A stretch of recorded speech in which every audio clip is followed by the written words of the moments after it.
हम आज अपनी इस वीडियो में बायोलॉजिकल डार्क मिस्ट्री को डिस्कस करने लगे। यस, हम अपनी इस वीडियो में डार्क डीएनए को इंट्रोड्यूस करने जा रहे हैं जो आपके जहनों में डीएनए के कंसेप्ट को चेंज कर देगा और हमारी एवोल्यूशन के कंसेप्ट को बदल देगा।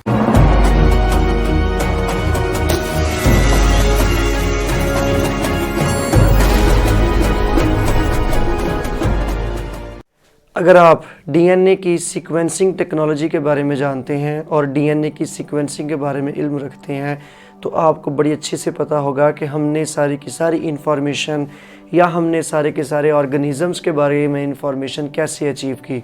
अगर आपको नहीं पता तो परेशान नहीं होना, मैं इस ब्रेन लर्नर्स के प्लेटफॉर्म से आज आपको सारी की सारी टेक्नोलॉजी के बारे में बताऊँगा। बेसिकली डीएनए जो सीक्वेंसिंग टेक्नोलॉजी है उसके ज़रिए हमने इंफॉर्मेशंस को इकट्ठा किया, हमने इंफॉर्मेशंस को समझा, हमने कहा कौन सी इंफॉर्मेशन कैसे है, कौन सी इंफॉर्मेशन कैसे नहीं है। हमने उन तमाम की तमाम इंफॉर्मेशंस को इकट्ठा किया 2018 के स्टार्ट तक, यस 2018 के स्टार्ट तक हमारे जहनों में कंसेप्ट ये था कि डीएनए के पास हर उस चीज़ की इंफॉर्मेशन है और हम हर इंफॉर्मेशन को ढूंढते जा रहे हैं, क्योंकि इसी डीएनए सीक्वेंसिंग टेक्नोलॉजी के ज़रिए हमने ये कहा कि ज़राफ़े की गर्दनें लंबी क्यों हैं, सांप लंबे क्यों होते हैं, हर ऑर्गेनिज़म एक दूसरे से सिमिलर क्यों है या हर ऑर्गेनिज़म के एक दूसरे के अंदर डिफरेंसेस क्यों हैं। हमने ये सारी की सारी चीज़ें डीएनए सीक्वेंसिंग टेक्नोलॉजी के ज़रिए हासिल की, लेकिन फिर आहिस्ता आहिस्ता हम जो है वो चलते आए। अगर मैं आपको इसी की एग्ज़ाम्पल दूँ, अगर ह्यूमंस के ऊपर, इंसानों के ऊपर, आप ये कहें कि इंसानों की हर दूसरे बंदे से आँखें का रंग क्यों चेंज है, इनके स्किन का रंग क्यों चेंज है, इनके बालों का रंग क्यों चेंज है, हमने ये सारी इंफॉर्मेशन किससे ली?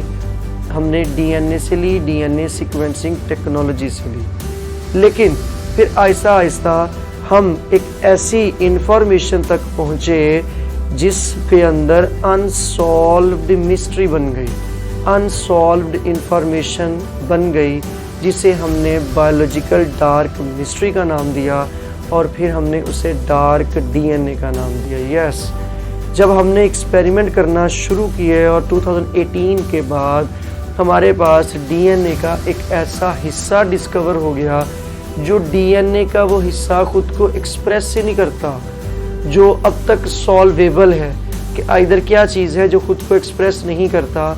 जिस तरह इस यूनिवर्स का एक डार्क मैटर होता है जो अभी तक सॉल्व नहीं हो सका, लेकिन हम ये मानते हैं कि यूनिवर्स के सर्वाइवल के लिए उस डार्क मैटर का होना ज़रूरी है और वो हमारी यूनिवर्स का 25% कैरी करता है।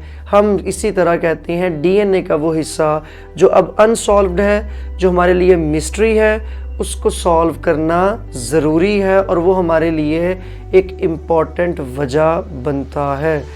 अब आप अंदाज़ा लगा लें, जिस सीक्वेंसिंग टेक्नोलॉजी के ज़रिए या हम मॉलिक्यूलर लेवल पे इतने ज़्यादा एडवांस हो गए, अब हमें ये लगा कि हम हर चीज़ की इंफॉर्मेशन को हासिल कर लिया है, लेकिन अब कुछ चीज़ें हमारे पास जो हैं वो इंफॉर्मेशन जो है वो हमारे पास सॉल्व नहीं है।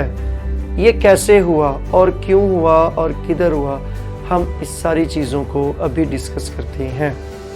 एक एक्सपेरिमेंट हो रहा था सैंड रैट्स के ऊपर। सैंड रैट्स जो है वो नॉर्थ अफ्रीका और मिडल ईस्ट के डेजर्ट्स में मौजूद होता है नॉर्मली, और इसको लेबॉर्ट्री के अंदर एक्सपेरिमेंट के तौर पर जो है वो रखा गया और इसकी जीनोम की सीक्वेंसिंग हो रही थी एक्सपेरिमेंट। अब इसको वही सारे इंग्रेडिएंट्स दिए गए, वही फूड दिया गया जो नॉर्मली लेबॉर्ट्री एनिमल को दिया जाता है, लेकिन एक स्ट्रेंज चीज़ ये सामने आई कि सैंड रैट्स को टाइप 2 डायबिटीज़ हो गई। अब ये फूड तो वही थी जो नॉर्मली रैट्स को दी जाती थी, अब इसको टाइप 2 डायबिटीज़ कैसे हुई? अब इसको सॉल्व करने के लिए इसके ऊपर एक्सपेरिमेंट शुरू हुए। क्या इसके अंदर इंसुलिन प्रोडक्शन का जीन नहीं है? क्या आइदर ऐसी क्या चीज़ है जो इसके अंदर ग्लूकोज के लेवल को कम नहीं कर सकी, जिसकी वजह से इसको डायबिटीज़ हो गई? अब जीनोम सीक्वेंसिंग होने लगे तो हम ये पता चला कि हम जिस जीन को ढूंढ रहे हैं, इंसुलिन के जीन को, वो डीएनए के ऊपर मिला ही नहीं। यस, वो जीन डीएनए के ऊपर मिला ही नहीं, उसके साथ साथ 87 जीन्स और थे जो हमें नहीं मिले। अब ये बड़ी ही स्ट्रेंज चीज़ थी, और वो 87 जीन्स में से बहुत सारे जीन्स ऐसे थे जो ऑर्गेनिज्म के या उस एनिमल के सर्वाइवल के लिए बहुत ज़रूरी थे। और इसका एक बहुत बड़ा एविडेंस हमें ये मिला कि वो जो जीन्स से वो जो टिपिकल कुछ चीज़ों की प्रोडक्शन करते थे, कुछ केमिकल्स की प्रोडक्शन करते थे, हमें वो केमिकल्स उनकी बॉडी से मिले, लेकिन वो डीएनए नहीं मिला। जिसकी वजह से हम फिर इस बात पर पहुँचे कि हम जिस डीएनए को ढूंढ रहे हैं वो एक्चुअली डीएनए स्किप नहीं है, डिलीटेड नहीं है, वो डीएनए हाइड हो चुका है, वो डीएनए छुप चुका है। अब डीएनए जो है वो कैसे छुपा, हमने अब इसके ऊपर काम करना शुरू किया। हमने उस छुपे हुए डीएनए को हमने कहा ये डीएनए हाइड है, अनसॉल्वेबल है, मिस्ट्री है, और जिसका होना ज़रूरी है। जिस तरह डार्क मैटर अभी तक अनसॉल्वेबल है, लेकिन जिसका होना हमारी अर्थ के लिए ज़रूरी है, हमने फिर इसको डार्क मैटर से डार्क डीएनए का नाम दिया। हमने जब इसके ऊपर स्टडी करना शुरू की कि ये डीएनए किधर है और ये बेसिकली कहाँ मौजूद है, जो एक इंफॉर्मेशन तो कैरी कर रहा है, चीज़ों की प्रोडक्शन भी कर रहा है, लेकिन वो हमें मिल नहीं रहा। फिर हमने जाके देखा, जब स्टडी शुरू की तो हमने कहा इस डीएनए के ऊपर क्या मौजूद है, ग्वानिन और साइटोसिन की रेशो बहुत ज़्यादा है। और ग्वानिन और साइटोसिन बेसिकली आपकी डीएनए सीक्वेंसिंग टेक्नोलॉजी में आप इनको डिटेक्ट नहीं कर सकते। हमने कहा ये जीन के अंदर ग्वानिन और साइटोसिन की रेशो ज़्यादा है, आपकी सीक्वेंसिंग टेक्नोलॉजी इनको डिटेक्ट नहीं कर सकती। इसे हमने डार्क डीएनए का नाम दिया। फिर हमने इसके ऊपर आहिस्ता आहिस्ता मज़ीद स्टडी की तो हमें ये पता चला कि जीन के कुछ पार्ट्स के ऊपर म्यूटेशंस ही बहुत ज़्यादा हो रही हैं, नॉर्मल म्यूटेशंस से ज़्यादा म्यूटेशंस हो रही हैं। मैं आपको अगली वीडियो में इसी डार्क डीएनए का एवोल्यूशन के पॉइंट ऑफ व्यू से डिस्कस करेंगे, क्योंकि ये वीडियो बहुत लंबी हो जानी है। तो हम डार्क डीएनए को एवोल्यूशनरी पॉइंट ऑफ व्यू से डिस्कस करेंगे कि एवोल्यूशन से हमारे क्या कंसेप्ट चेंज हो सकते हैं।